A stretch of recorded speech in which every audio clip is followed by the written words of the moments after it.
Welcome back. Activist Hanifa Adan says she does not regret asking protesters not to march to State House in June last year.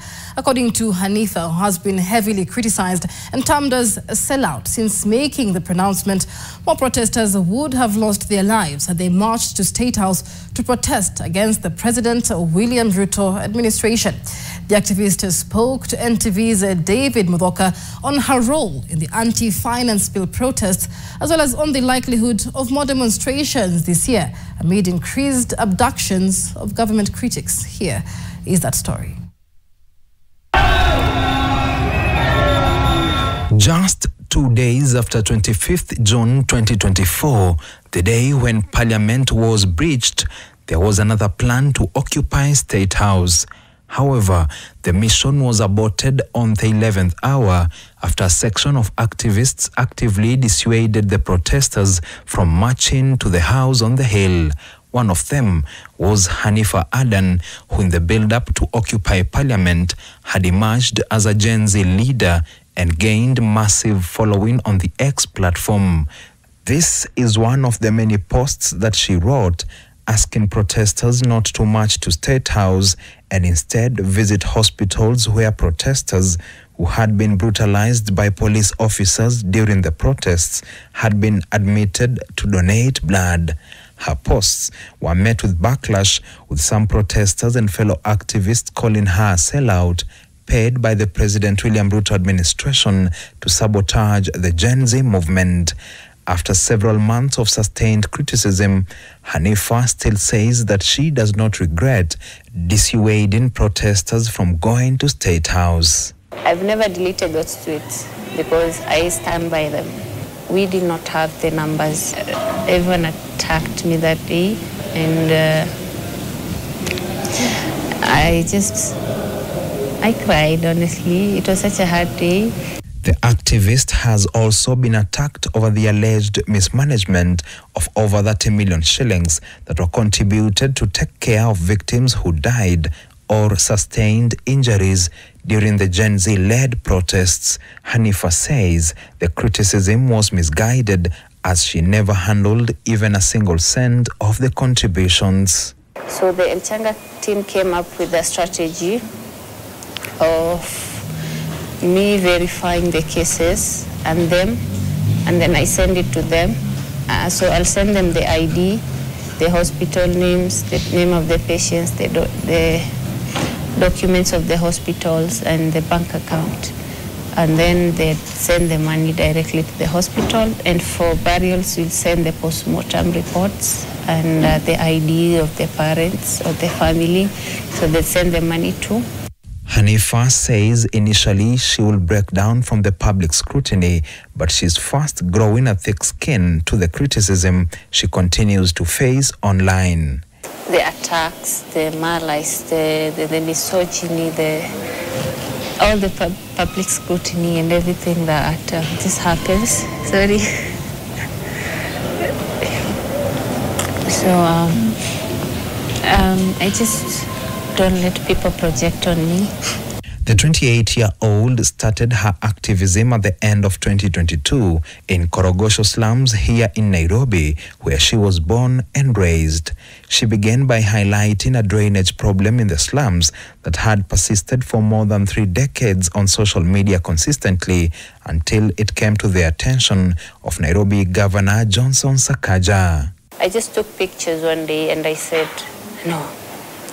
I went online and I said I'm dedicating 30 days to highlighting this issue and campaigning for this until it is fixed. And fortunately enough, it gained momentum and attention. People, get involved in it.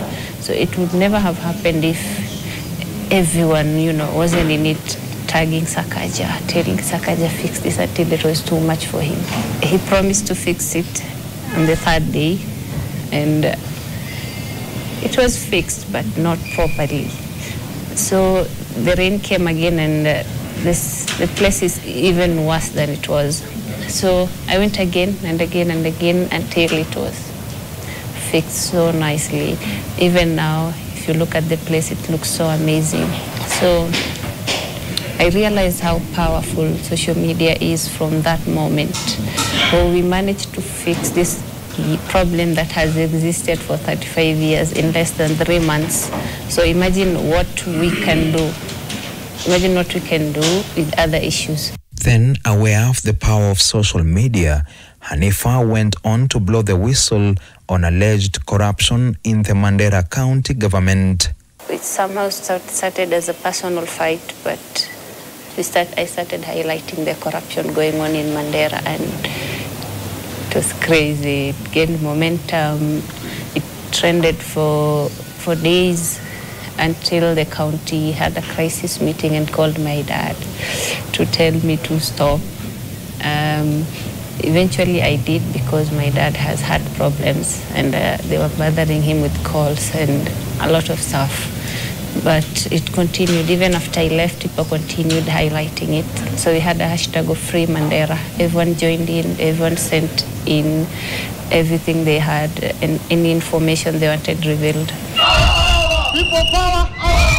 Then came the anti-finance bill protests. With a massive following on X, Hanifa leveraged on the huge numbers to rally young Kenyans like her to oppose the bill that sought to introduce new taxes on basic commodities such as bread and sanitary pads. She did this by revealing the phone numbers of a majority of members of parliament to her supporters, asking them to call their leaders and pile pressure in what was known as kusalimiana. The kusalimia culture that came up, I just took a link from Twitter. So this was a group that people were sending in the numbers of their area's MP. What I did is just combine them and post them on Twitter and tell your MPs, text your MP to tell them to reject the finance bill. As your representative, he should echo your thoughts and your concerns and your interests. That's how everything started blowing up. When Kenyans eventually took to the streets every Tuesday and Thursday, she was on the forefront. Basically what the protests were is, I think, years and years of simmering anger and frustration against corruption, inequality, something that has been boiling over. So it just blew up on everyone. So I don't think the finance bill was the catalyst. The activist is now a familiar face on the streets, recently taking part in the end femicide protests and the anti-abduction protests. She says, while government may have dropped the finance bill and heeded to other demands issued by the Gen Zs, more atrocities are on the rise. Among the atrocities are abductions, with at least 6 young Kenyans who have been abducted in the last 2 weeks still missing to this date. The 6 join 29 others who went missing during the anti-finance bill demonstrations and have never been found. I don't know why we have normalized just plainclothes officers coming to your house and abducting you, not identifying themselves, or if you're being arrested and for what. Just get abducted and you're thrown into some place people don't know. We should start treating people who haven't identified themselves and in plain clothes as criminals. You cannot come and abduct me without identifying yourself, and I just let you. We honestly are starting to fight back. Who are you? Where is your identification, your uniform, and why are you arresting me? Because arresting someone that doesn't just come out like that in my own house, and then you don't know communication, no nothing. That is, this country has gone to the dogs, and it's so normal, and it should really worry every one of us.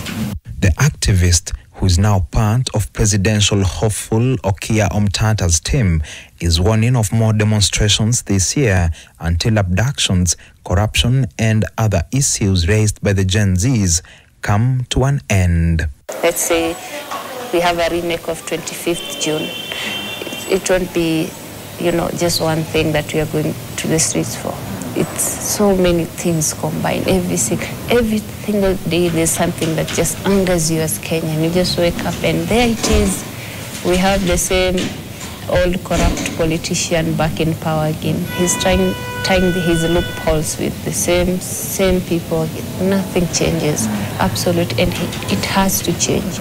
David Muthoka, NTV, Nairobi. That report by David Muthoka brings us to another break on NTV Weekend Edition.